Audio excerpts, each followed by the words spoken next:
Well, good morning. Thank you, everybody. And first off, I just want to say thank you for accommodating us and moving upstairs. In this building, we tend to listen to what our security recommends, so thank you for just being accommodating. Last summer, I stood before you and I was clear that all Portlanders deserve to feel and to be safe in their community. Today, I'm here to echo that statement, and I'm pleased to report on some of the incredible work that's been done to breathe life into those words. As you'll hear this morning, there are promising trends worth noting in the 2023 crime data resulting from our work to bolster public safety initiatives. Overall, crime in Portland continues to go down, and significantly so in some key categories. We're trending in the right direction. As you'll hear, this trend is a reflection of the dedication and the commitment of many people who love Portland and love Portlanders. People who want to save lives and livelihoods. People who are working to turn the page from a dark chapter to a bright and vibrant future.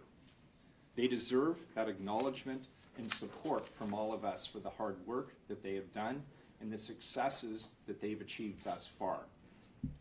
I'm impressed by and grateful for the hard work of all of our first responders here in the city of Portland, including the Portland Police Bureau, the Community Safety Division, the Seas Fire Team, the Office of Violence Prevention, and the many, many partners who collaborate with us and work hard every day to make Portland safer for all of us.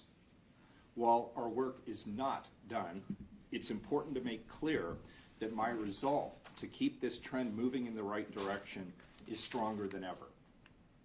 These teams are dedicated to improving the lives of Portlanders and working with the community to prevent harm from happening in the first place. This work has culminated in public safety improvements in a variety of aspects, including a 23% reduction in homicides between 2022 and 2023. Reductions in the number of dangerous and derelict RVs on the streets of Portland, with over 400 vehicles removed and demolished in 2023 compared to only 15 in 2017. This year, we've already taken 63 of these dangerous vehicles off the road, and we expect to reach a total of 450 by the end of the year. Significant reductions in auto and catalytic converter thefts. Retail theft missions to help support our community business partners have been successful. Reductions in property crimes and other criminal activity during foot patrols. Collaborative outreach amongst PPB's Central Bike Squad and behavioral health professionals. And significant reductions in gun violence.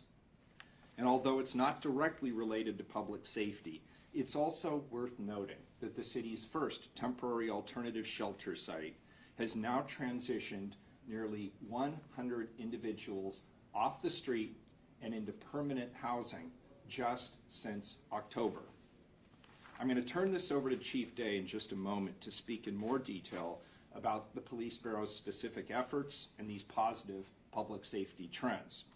But before I do, there's one more thing I need to say. Behind all of these efforts are ordinary people, ordinary Portlanders, people who work tirelessly under incredibly challenging, taxing, and potentially dangerous circumstances to save lives and livelihoods, whether it's through outreach to people who have a high risk of being engaged in or involved in violence, or whether it's holding people accountable who in fact cause harm to others. And that work, these people deserve far better than a false narrative promoted by anyone who does not share my optimistic view of the city of Portland's future. Portland has rallied, and I'm committed to maintaining this positive momentum for all of these people and the entirety of this community until my last minute in office. Thank you very much. I'll now turn this over to Portland Police Chief Bob Day. Take it away, Bob. You bet.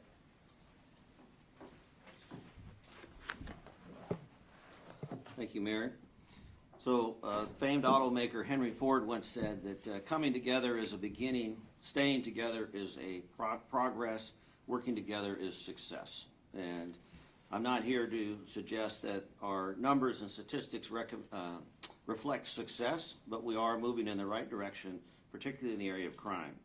But it's really not just about crime, it's about how we do this as a community.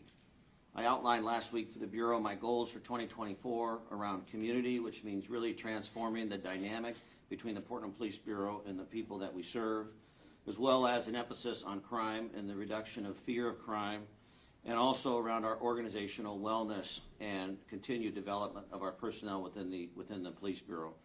And you'll see as we kind of walk through these numbers today that those goals are reflected in already some of the great work that the mayor has mentioned.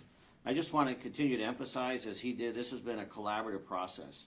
I respect and admire the mayor's leadership over the last year, council coming together, really making an effort to partner with the Police Bureau and other public safety bureaus and the community to reflect some of these numbers that we're seeing go in the right direction.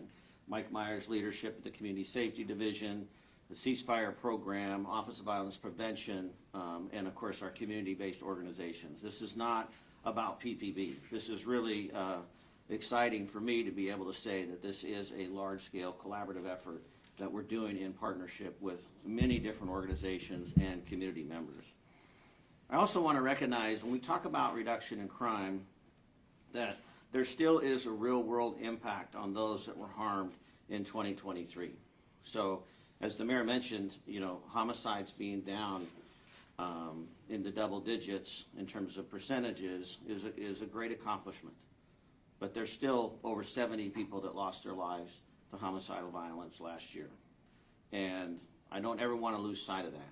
When we talk about the numbers trending in the right direction, the experience that Portlanders have as it relates to crime is true, and it is their experience. And we want to honor and recognize the fact that we still have much work to do. I am encouraged at some of the numbers as we move forward. As the mayor's already mentioned about shootings being down, homicides being down, and we have some subject matter experts from the Bureau who can address that in more specifics. We have seen a decrease in the motor vehicle thefts, largely attributed to our cooperation and partnership with OHSU. I really credit East Precinct, Lieutenant Staples, and others out there that were innovative in their approach, which is seeing a high number of vehicles recovered. We're also seeing now other agencies reaching out to us and asking and partnering with us. In fact, I'll be at a briefing on Friday with outside agencies that are observing what we're doing and trying to learn from that. So we're really creating a model that can be followed regionally, which is one of my goals around trying to continue to see this challenge that we have around crime reduction as a regional issue. It's not a Portland problem. And we've also experienced some of that regional cooperation around retail theft, where we just did the missions over the holidays with Multnomah County and Gresham and the Port. I thank them for their support. We have seen an increased amount in reporting of shoplifting. Part of that is because we have been more intentional around retail theft in the past several months, as well as the fact that we are encouraging more reporting. So of course that also leads to an increased numbers of, as you see in your statistics around theft. I do want to recognize the tragedy around our traffic numbers. Traffic fatalities were at a 30-year high last year. We had a couple of fatalities just over the evening last night. We had one of our police cars was rear-ended on 205. Those officers have been released from the hospital and are home recovering, but traffic will continue to be a priority, and it does fit into the conversation around crime and crime reduction. Also want to know that, just note that a lot of this good work was already established well before I came into office in October.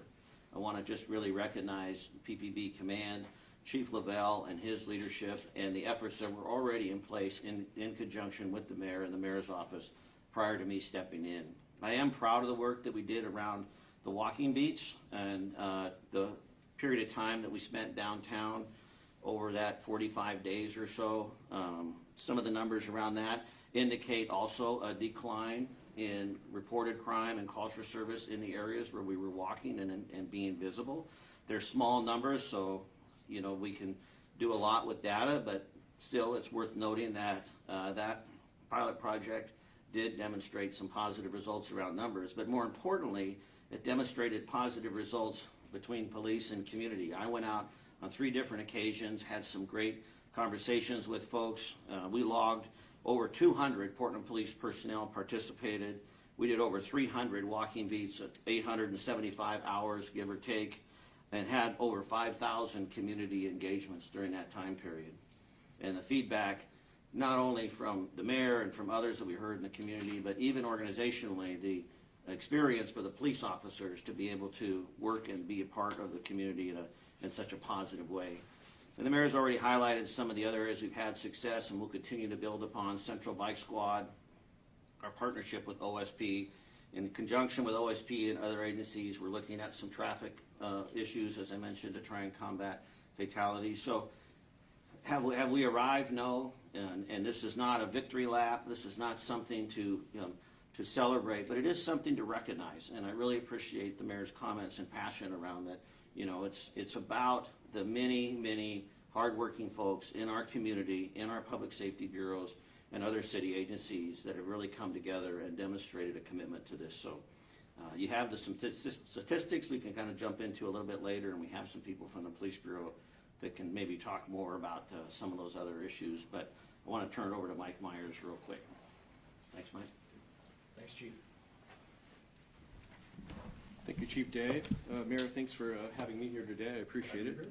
Thank you all for attending. My name is Mike Myers. I'm the Community Safety Transition Director for the City of Portland. We have been at this together for quite some time. You probably recall back in 2019, late 2019, a sudden surge in gun violence here in the City of Portland. If we look at 2019, 2020, 2021, leading into July of 2022, we had a 200% growth curve in gun violence in the City of Portland. Now, we were never the highest homicide rate of cities our size in the country, but we certainly had one of the highest growth rates in gun violence. It was staggering. And I can recall the mayor making the decision in the middle of 2022, in July of that year, to declare an emergency around gun violence. And the intent was to bring as many partners together as we could around a collaborative effort and build a strategy, a comprehensive strategy to reduce gun violence. And that started in July of 2022. By the end, we brought a team together. We'd meet almost daily. Many of the people that met here and were involved in that partnership are in the room today and here and available for questions. By December of 2022, we had flattened the curve, to use a public health term that you're probably familiar with. And leading into 2023, the goal was to start to drive gun violence down. And we put many different kinds of initiatives out there and built a lot of collaborative partners to do the work. And by the end of 2023, as Chief Day alluded to and the mayor discussed, we had a greater than 20% reduction in gun violence. But more importantly, many of you remember Safer Summer PDX, and you remember all of the provider partners for street-level outreach and intensive case management and all the money that we were using to expand out new services to help work with people that were involved in gun violence out in the community. And specifically, the strategy was built largely pointed toward one vulnerable population that was involved in most of the gun violence. And the question always came, how do we know that the investments that the council's making is working to reduce gun violence in this specific population? And we talk about young black men that may be related to group violence, being 6.5% of the population, but involved in 41% of the gun violence activity. We've seen a 37% decrease in gun violence in that group. That's huge. We've saved people's lives. These are individuals that likely would have been killed. And the credit goes to the Focused Intervention Team for Portland Police Bureau, the Enhanced Community Safety Team of Portland Police Bureau, the Office of Violence Prevention street-level outreach providers, the intensive case managers that work the cases every day. Sierra Ellis, the interim director for the Office of Violence Prevention, now the new ceasefire director, and the work that she's going to do through 2024 as we roll out this new initiative and do custom notifications will have a huge impact, and we think even drive gun violence down further. The Safe Blocks team, who did place-based investment improvements around hotspots around the city, our work with Multnomah County's Public Health and the District Attorney's Office, all collaborating in a structure, in a room downstairs, was the Operations Center where we would meet regularly to talk about how we were going to work together to reduce gun violence. We have a long way to go. January was a tough month. We had a lot, 5, I think, homicides or greater already this month. We know we still have work to do in the downtown area. We have a long way to go. So we're not done yet, and we recognize that. One of the other things that the mayor did in 2021 was declare an emergency around houselessness, if you remember that. There was again, several areas where the mayor wanted to address individuals living on the streets of Portland and how we might be able to do something different than we were doing before. Last year, we started the work on building out our very first temporary alternative shelter site. We have never done that before in the city of Portland. Again, downstairs in the operations center, I had an office down there, and every day that construction team met to design out the very first temporary alternative shelter site based on the description from people that were living houses on where they felt like they wanted to go and how they wanted to live. What would it take to get them from the street to come and live in a different location that was safe, where we could provide services and get them from the street into someplace else where we can start doing some preparation work to move them into the housing that the mayor talked about. All that was done in a very short period of time, and a lot of credit, I wanted to just say this, a lot of credit to the mayor's office, Skylar Brocker-Knapp, Sarah Morrissey, Hank Smith. We had Terry Whitehill, Michelle Ladd, and a dear colleague friend of mine, Nate Takara, who worked tirelessly to put that first temporary alternative shelter site together, and it is at capacity on a regular basis. So a story to kind of go along with this, to kind of talk about how I believe the success can be illustrated. When the Street Services Coordination Center was developed in 2021, to go out and start cleaning campsites, and we would clean 80 to 100 camps a week. We would always send out navigation teams when we would post the removal of the camp. But 8 to 9 out of 10 people did not trust us and would not take any shelter until we built the temporary alternative shelter site, designed and based on their ideas. 33rd Street, many of you reported on this 33rd Street project we managed about a month ago, 2 months ago. Dozens of RVs and cars removed from the site, but most importantly, 57 people from that site went into temporary alternative shelter sites, into the pods, into how, like these mini shelters, and Safe Rest Villages. That was unprecedented. We had never had that kind of trust and a commitment and interest in moving off the street into sheltering like that. And in the last 2 or 3 months, over what I'm hearing is close to 100 individuals moving from alternative shelter sites now into housing. That's what we've always wanted. The ability to move individuals from the street, voluntarily offer the opportunity to come from the street into alternative shelter sites, and from there receive the services and move into housing. And it's working. And it's because we started to cooperate and build these coordinated efforts. One of you asked me in late 2022, if you could have one word that would describe your feeling for 2023, I said optimism. I'm optimistic we can flatten the curve on gun violence, we can get the task sites open, we can provide something better for individuals living in the street, we can move people into housing, I know we can do it. If you ask me today what my word is for 2024, I would tell you it's 2 words, it's continued optimism. The momentum is here. We've achieved the tipping point, and I think we're on the right path. We have a long way to go, but all of us, and I mean all of us here in this room, every one of you and us in the community has made a commitment that is changing the way Portland is driving its success. And I want to thank each and every one of you for being here today. And Mayor and Chief, thanks for having me. Thanks, Mike. Great. Let's open it up for questions. We've got a cool group of folks here that can help answer questions on a variety of topics. Please just state your name and who you're with and who you want to ask a question. We'll just start, we'll work our way over. Go ahead. Zane Sparling, Chief Day, if you don't mind, or the mayor, you can both speak on this. You mentioned the homicide count going down. Of course, the police bureau doesn't include officer-involved shootings in its homicide count. The Oregonian does, so our numbers disagree. Regardless, 5 homicides not involving the police. That'd be 60 in this year.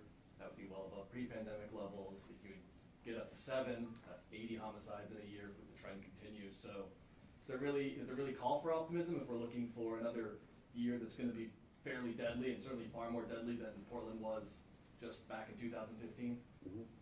Yeah, I do. I mean, Mike and I have these conversations, and when I was sworn in, we talked about hope.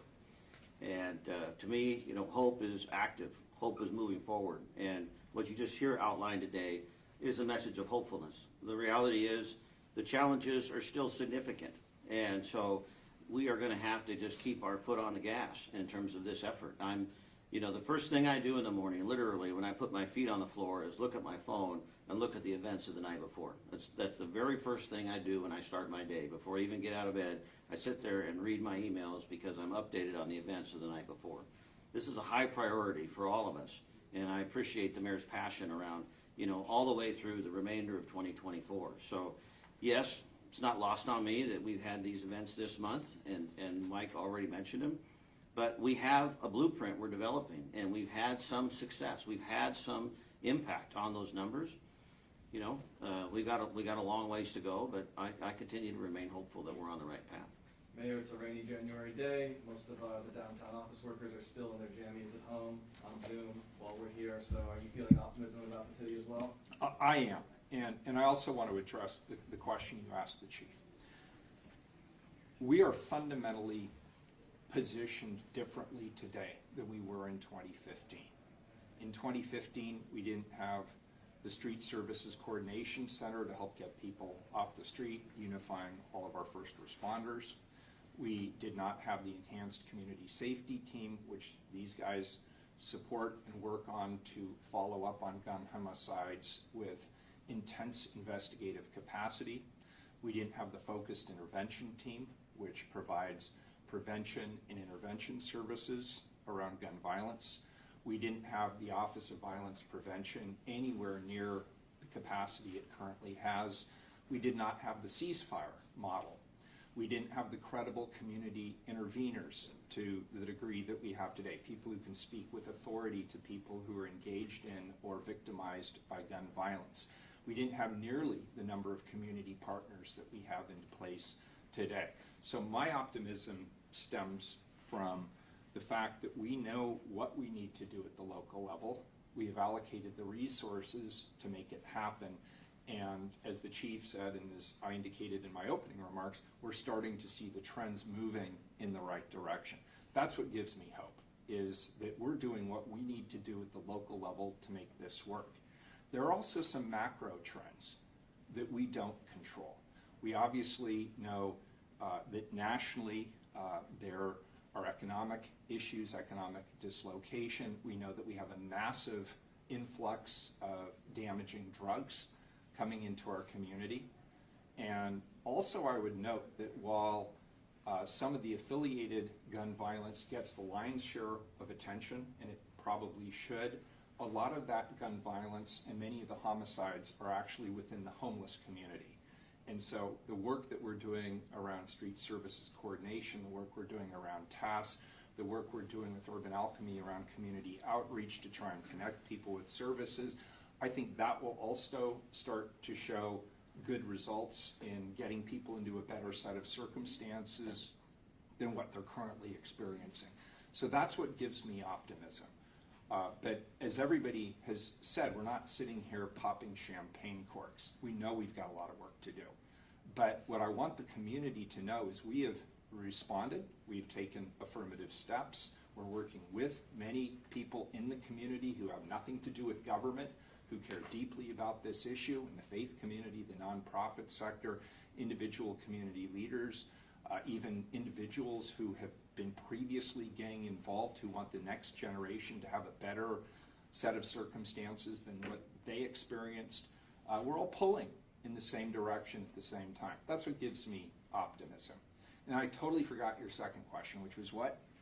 You covered it. Okay, thank you. All right, go ahead. Courtney Long, I guess, last year, Mayor, your office said you were backing off of the ShotSpotter program and going in a different direction to try to reduce gun violence. Can you talk a little bit about that or reiterate sure. what programs are in place? Are they largely outreach based, and what are you seeing So there are actually people in the room who live this who can speak much better to this. So I'll just be super brief.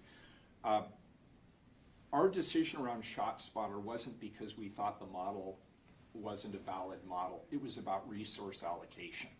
And frankly, we had a lot of other ideas that were on the table, including just building out our basic police capacity, focusing on the focused intervention team, making sure we had the investigative capacity in place, working on the ceasefire model, which is a tremendous amount of work that's being done by the Office of Violence Prevention. And so we just wanted to focus our efforts on that. And so it was really just a resource allocation decision. Stephanie, I don't know if you or others have more on what are we doing? Mike. Maybe you could explain the ceasefire model just a little bit. Sure. That's okay. Stephanie, ceasefire? I would say maybe the chief. I'll get started and then we can explain ceasefire. So I touched on it briefly, but it is a pretty comprehensive strategic plan on how our strategic plan for the city of Portland, realizing that every city across the United States, the cities our size, had some form of plan on how to address gun violence based on their city and the structure of the city and population. And we did as well. And I think I'll leave it to the police chief and his colleagues here to talk about their efforts around focused intervention and the investigations. I think in community safety, you largely are familiar with the Office of Violence Prevention. They operate in 5 general areas. You're familiar with the street level outreach. If we have individuals that are known associates to some of the activity, we enroll them in intensive case management. We have individuals that go to hospitals post-shooting to work with victims there and to kind of stop the cycle of harm and provide counseling there to make sure there's no retaliation. We have trauma and violence impacted families to help families after these incidents occur. We have an entire team that looks at hotspots around the city on where gun violence is occurring. We investigate those areas. We look for opportunities to do place-based improvements. We've had some demonstrated success there. We've earned a $2 million grant from the federal government to specifically apply it to a couple of different neighborhoods to do place-based improvements. These are all, we could go on and on. There's so much involved. Some have a big impact. The focused intervention team has a big impact on reducing gun violence. We'll do small pedestrian and street enhancements in a small area that just might have a small change and a small assistance in reducing gun violence, but all of it collectively matters, and that's the point.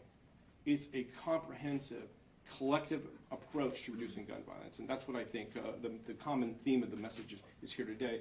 And Stephanie, do you have a colleague, or do you want to talk about ceasefire? Thank you for the question.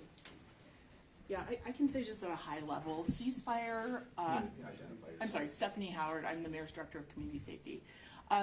I like to think of the ceasefire program as the connective tissue between our police and our police bureau investigations and how we match people with resources that the city offers or that the city even is aware of. Our program director, Sierra Ellis, is directly and very actively involved in reviewing investigations, active investigations about shootings that happen each week with the police bureau and other public safety partners.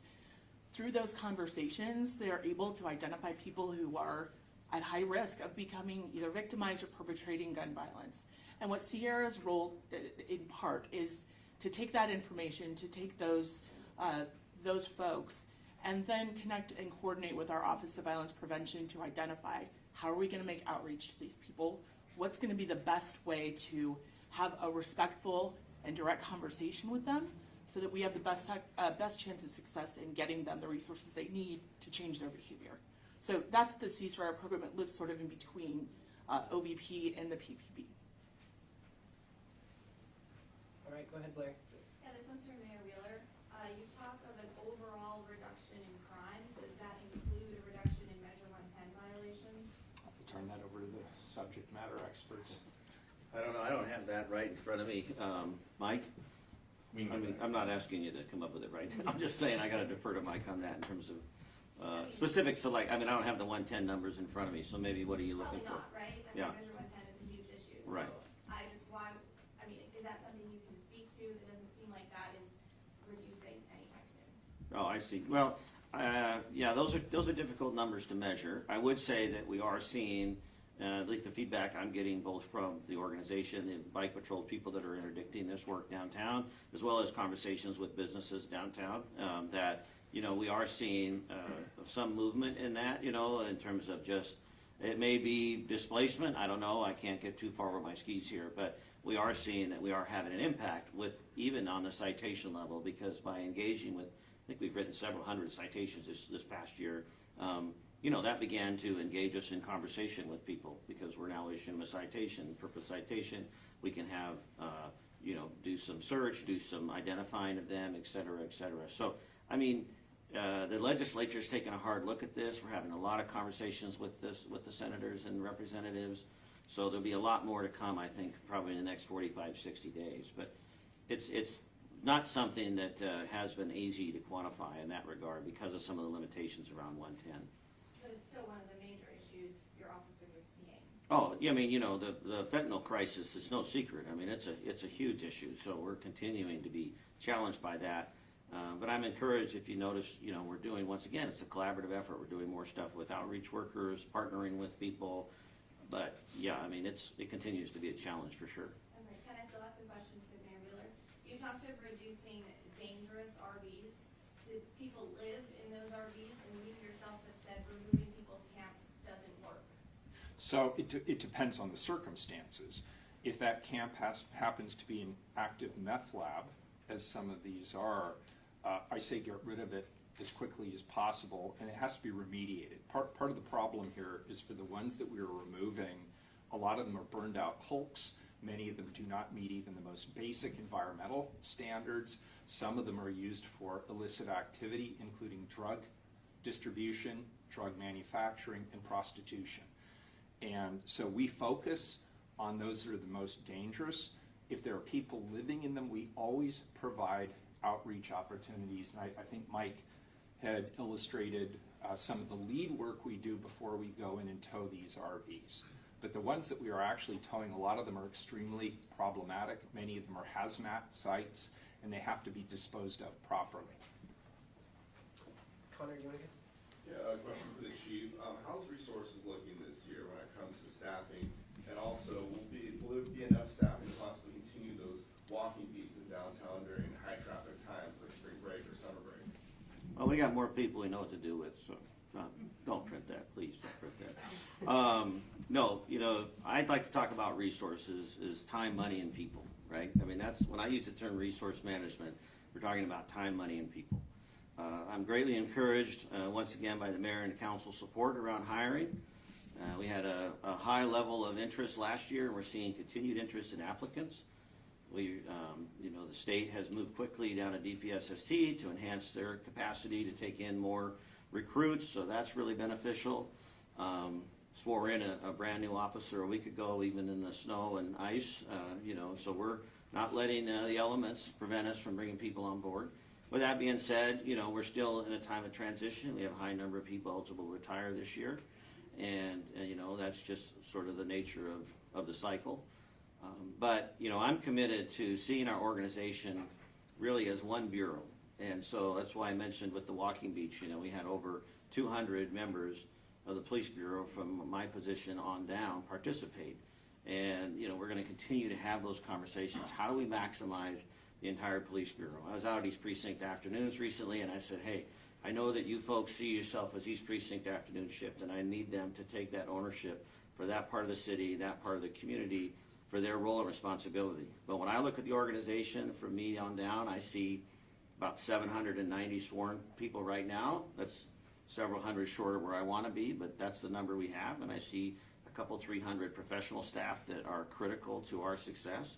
So, we're going to continue to lean into hiring. We are hiring. Make sure that's out there. We're hiring, but we're going to really maximize what we have in front of us.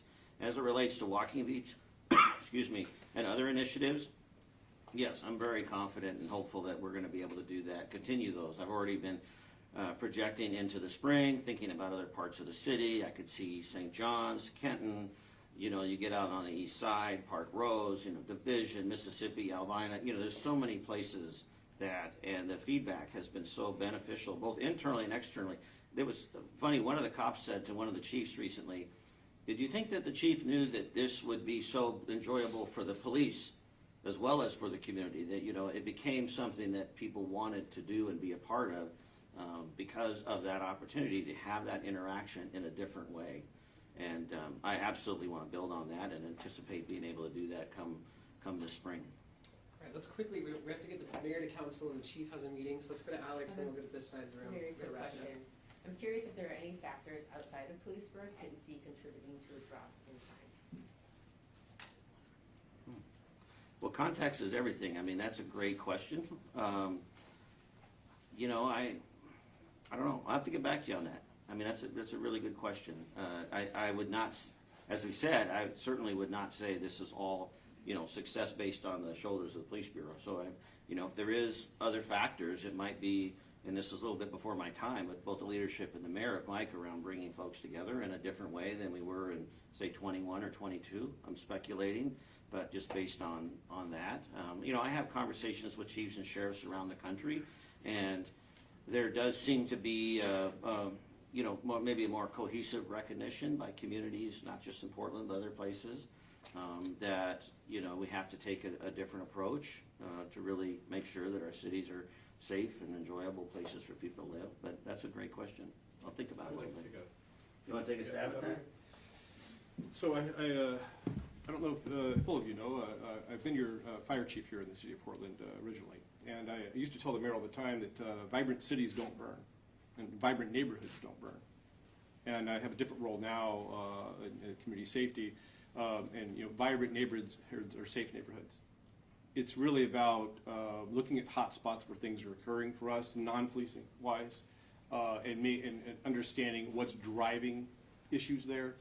It's if you study hot spots and what drives crime, it's happening where there's poverty, where people don't feel like they have a place, they don't feel comfortable there.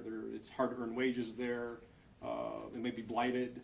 You know, those things drive crime. And it's our responsibility as the city to identify where those locations are and put plans together to, you know, change that. And that takes some time. It's not something that happens overnight. Those are long-term investments. It really does take a lot of community engagement, because what I might want in my community might not be what you want in your community. And so you really need to understand where people live, what they want, what would be vibrant, what means vibrancy to them, and then start to make those investments. So that's one really solid strategy that we can use as a city that's non-policing. I want to just add one thing to that, and Stephanie, because it's a great question. The work we do here at City Hall is resolving a problem that's already happened.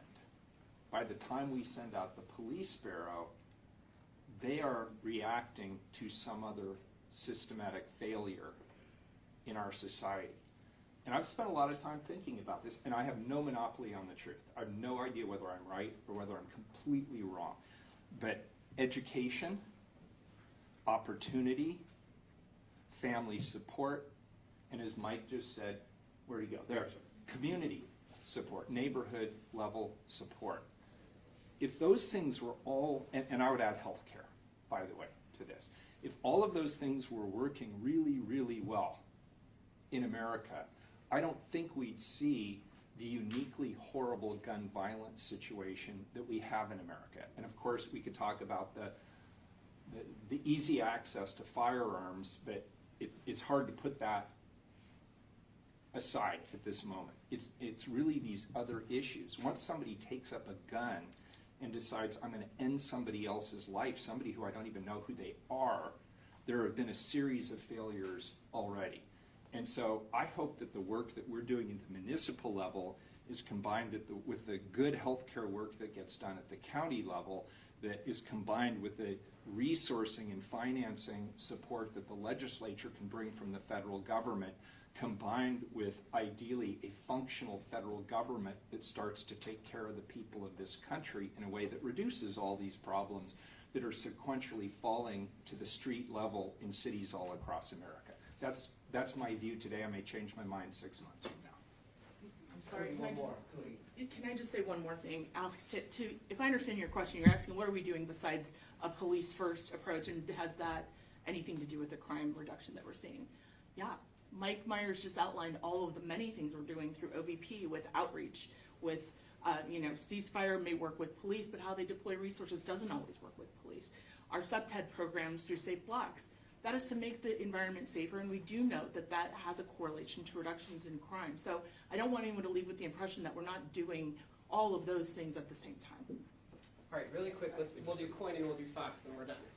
And you mentioned community interventions with homelessness. Is there one of those two that you see moving the needle more? And quickly, do you think that Portland can return to a level of crime that we saw in 2018? Skylar, that may be, you didn't hear it. I'm not sure I'm the right person to answer that question. I don't know which one is more. Whether community interventions or homeless interventions, which ones you see having more progress? Sure. Skylar Brucker-Knapp, I'm a senior policy advisor for the mayor. So I think that's a false binary. I think we have to do all the things at the same time. So as Stephanie mentioned, we're working on all those things simultaneously, and we think it's important to address every single issue we see in the community, and I think they play into each other. So the subTED design, we work on lighting up safe blocks. That helps with crime prevention. It also helps with letting folks know they can walk safely at night and not have necessarily encampments or RVs with folks who are engaged in nefarious activities in those spaces. So we want to make sure we're addressing all of those problems in the community, and we also need places for people to go. So we can't just tell people you can't be here. We also need something to offer them. And that task location is one option. We're developing 2 more. We also have our Safe Rest Villages where people can go, and then we're also connected within the community. So we're working with Multnomah County to build that homelessness response system that is more like what we've developed on the city side for crime prevention in the homelessness space. So incorporating all of the healthcare, housing, and homelessness responses that happen within this community. Thanks. All right, let's go to Fox and we'll wrap it up. This is a question for Mayor Wheeler, just on the ice storm and response and everything. Can you speak to conversations with the county on storm response and maybe the decisions to close shelters and prepare for weather events? Yeah, so we have a meeting between the emergency management group and leadership at the city and their counterparts at the county on Thursday. And there are a number of recommendations that our emergency manager has made based on what they've seen that we think can help improve the process going forward. And so I look forward to that. I want people to also know that the chair and I get along just fine. We talk all the time, virtually daily, and we do have disagreements, and it is our job to resolve those disagreements and make sure that our governments work well together and collaborate. And I want the public to know that both the chair and I understand that fully. We have to be on the same page. We have to have clear understanding about what the planning process is and who does what. And when it comes to an actual emergency, we have to have contingency plans in place to be able to address any eventuality, including completely inaccurate weather forecasting. And by the way, that's not a pot shot at weather forecasters. This is a very difficult set of circumstances, meteorological circumstances, and I sort of felt sorry for the weather forecasters being put on the spot every morning. But we need to build into our planning process the possibility that what we experience on the ground is going to be much more significant. In other words, planned surge capacity, if you will, particularly the shelters. I also want to say this, while there's been a lot of attention to that aspect, there were a lot of things that went really, really well. And I particularly want to acknowledge the work of our first responders, the Police Bureau, the Fire Bureau, the good folks at PBOT, the utility workers, many, many others who are out there 24/7, day after day after day, making sure that our roads were clear, that people had access to medical services who needed them, to make sure that the power got on as quickly as possible, that water continued to flow to homes as quickly as possible.